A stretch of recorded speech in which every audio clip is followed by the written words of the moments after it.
ସକାଳୁ ବାହାରୁଥିଲୁ ପୁରା ଅନ୍ଧାର ହେଇଥିଲା। ଏବେ ବି ଦିନ ଭଲସେ ହେଇନି, ସେଇଥିପାଇଁ କ୍ୟାମେରା କ୍ୱାଲିଟି ତ ଭଲ ନାହିଁ, ତ ଦେଖାଯାଉନି ଭଲସେ। ଆଜି ଆମେ ଅଲ୍ଟରନେଟ୍ ଦିଗରେ ଆସିଛୁ, ମାନେ ସେଇପଟେ ଗଲେ ମହାବଳ ବାଘ ଅଛି, ସେଇଥିପାଇଁ ଆମେ ଆଜି ବିପରୀତ ଦିଗରେ ଆସିଛୁ। ଏଇପଟୁ ଗଲେ ଟିକେ ଭିଡ଼, ଟିକେ ଗହଳି ପଡ଼ିବ। ଏବେ ତ ସକାଳ ହେଇନି ଭଲସେ, ଦୋକାନ ବଜାର ଖୋଲିନି। ତାକୁ କ୍ରସ୍ କରିଗଲା ପରେ ପୁରା ଫାଙ୍କା ଜାଗା ଅଛି, ମୁଁ ଦେଖେଇବି ଆଗରେ। ଆଉ ଏଇଟା ହେଉଛି ମେନ୍ ମାର୍କେଟ ଆମ ଗାଁର, ଏଇଠି ସବୁ ଜିନିଷ ମିଳିଯିବ। ଅକ୍ଟୋବର ମାସ ସରିନି, ଦେଖନ୍ତୁ ଏଇଠି ପିଲା ନିଆଁ ଜଳିକି ଠିଆ ହେଇଛନ୍ତି, ଜାଣିପାରୁଥିବେ, ଭାବିପାରୁଥିବେ କେମିତି ଥଣ୍ଡା ହେଉଛି। ଏଇପଟେ ବି ତିନି ଚକିଆଙ୍କର ସାଉଣ୍ଡ, କିନ୍ତୁ ଯାହା କ'ଣ ଥଣ୍ଡା, କିନ୍ତୁ ଆଡ଼େ ଟାଉନ୍ ଅପେକ୍ଷା ବହୁତ ଥଣ୍ଡା ହେଉଛି। ଏବେଠୁ ଷ୍ଟାର୍ଟ ହେଇଗଲାଣି, ମାନେ ଡିସେମ୍ବରରେ କେଉଁ ରେଟ୍ର ହେବ। ଏବେ ମାର୍କେଟ ଜାଗା ସରିଲା, ଏଇଠୁ ପୁରା ଖାଲି ଜାଗା ଆରମ୍ଭ। ଆଉ ଦୁଇ ସାଇଡ଼୍ରେ ପାହାଡ଼ ଦେଖାଯାଉଥିବ, ମୁଁ ଦେଖେଇବି ଆଗକୁ। ଦୃଶ୍ୟ କିଛି ଏମିତି ବର୍ତ୍ତମାନ ଏପଟ।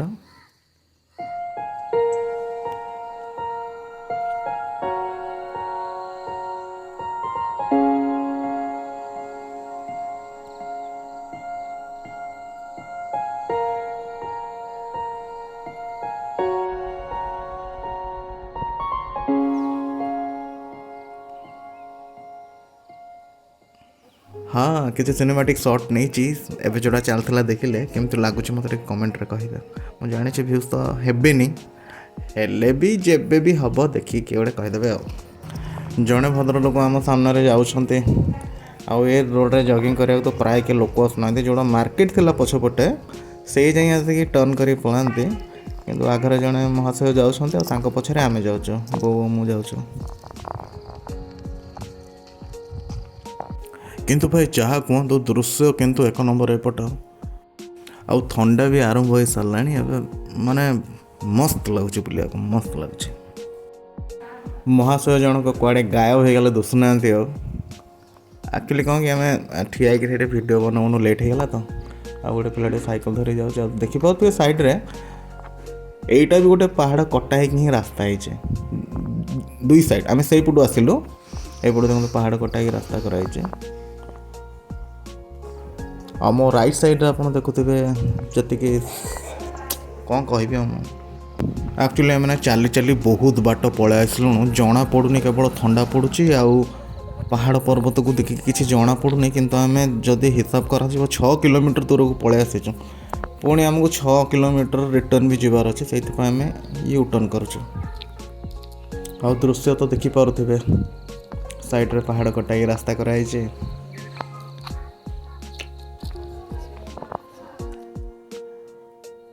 ପାଗ ବି ବହୁତ ବଢ଼ିଆ ଅଛି ୟାର, ସୂର୍ଯ୍ୟ ଏପର୍ଯ୍ୟନ୍ତ ବାହାରି ନାହାନ୍ତି। ଥଣ୍ଡା ଥଣ୍ଡା ଲାଗୁଛି, ବହୁତ ବଢ଼ିଆ ଲାଗୁଛି। ଆକ୍ଚୁଆଲି ନା ଆମ ପାଖରେ କୌଣସି ବାଇକ୍ ନାହିଁ, ଯେହେତୁ ଆମେ ବାହାରେ ରହୁଛୁ, ବାହାରେ ଅଛି। କିନ୍ତୁ ଆମେ ଏତେ ବାଟ ଧରିକି ଆସୁନୁ, ଆଉ ଆସିଲେ ବସ୍ରେ ଆସୁଛୁ। କିନ୍ତୁ ସତ କଥା କହିବାକୁ ଗଲେ ବର୍ତ୍ତମାନ ଟାଉନ୍ର ଅବସ୍ଥା ଯାହା ହେଲାଣି, ଆଉ ଟାଉନ୍ରେ ରହିବାକୁ ଇଚ୍ଛା ହିଁ ହେଉନି। ଏବେ କୁହ ଯାହା କହିବା କଥା।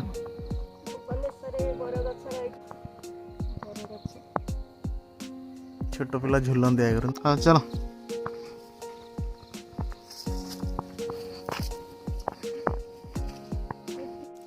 ସୌନ୍ଦର୍ଯ୍ୟର ଧୈର୍ଯ୍ୟ ଉଡ଼େଇବାକୁ ଏମାନେ ତ ଅଲୱେଜ୍ ରେଡ଼ି। କେଉଁ କମ୍ପାନୀ ଗୋଟେ ମାଡ଼ି ଆସିଛି, ଏବେ ପାହାଡ଼ ଖୋଳା ଚାଲିଛି।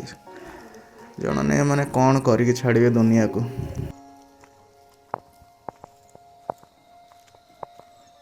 ଟିକେ ଆଗକୁ ଆସିଲା ପରେ ଦେଖନ୍ତୁ, ଏଠି ଡାହାଣ ପଟ ଗୋଟେ ରାସ୍ତା ଅଛି, ଗୋଟେ ଗାଁ ଅଛି, ଗୋଟେ ଗାଁ ହିଁ ଅଛି। କିନ୍ତୁ ଏଇଟା ବି ସେମ୍ ପାହାଡ଼ କଟା ହେଇକି ପାହାଡ଼ ଉପରେ ଗାଁ ଅଛି। ରାସ୍ତା ପିଚୁ ଅଛି, ଦେଖିପାରୁଥିବେ। ହାଲିଆ ହେଇକି ବସି ପଡ଼ିଲା ଏଇଠି।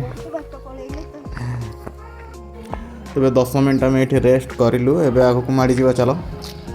କିନ୍ତୁ ଏଇଠୁ ଆହୁରି 3-4 କିଲୋମିଟର ଆମକୁ ଯିବାକୁ ପଡ଼ିବ। ବର୍ତ୍ତମାନ ଆମେ ମାତ୍ର 2 କିଲୋମିଟର ଆସିଛୁ କି ନାହିଁ ମୋତେ ସନ୍ଦେହ ଲାଗୁଛି।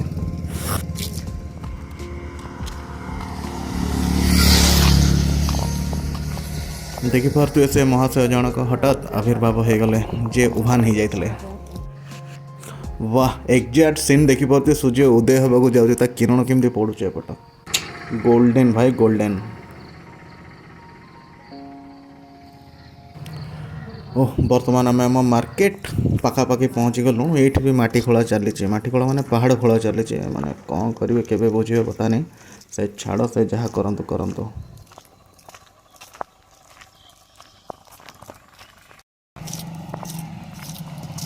जेहेतु आम सकाळु आसला बेले अंधार थिला मार्केट किछि खोला नथिला बर्तमान किछि किछि खोला अछि सब तो खोला हैनी किंतु मार्केट किछि एमती देखिबाकू देखि पारुथबे एटा होछि लोकल एरिया रो बस स्टैंड।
भाजा उठला